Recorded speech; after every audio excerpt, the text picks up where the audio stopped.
বিভিন্ন মূর্তিকে দর্শন। তারপরেই বলছি এখন আছি কাশীপুর উত্তরবাড়িতে। দেখো মা, কত ভিড় দেখো আজকে 2রা জানুয়ারি। ষষ্ঠী শীতলা তারা তো আমারই অংশ।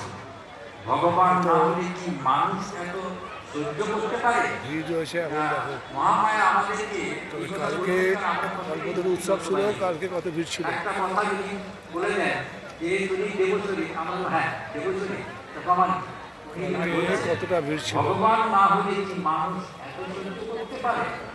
আমার দয়া যে কার উপর নাই তা বুঝি না, কাইদার করতে হবে। তারপর বলছেন সকলে কি চিনতে পারে না? ঘাটে একটা হীরা পড়েছে, সবাই পাথর মনে করে তাতে পা ঘষে স্নান করে উঠে এখানে মহারাজ বক্তৃতা দিচ্ছেন, সেই ঘাটে এসে ভালো লাগছে শুনতে। দেখে দেখলো এবং চিনল সেটি এক প্রকাণ্ড মহামূল্য হীরা, ঠাকুর সাক্ষাৎ ভগবান।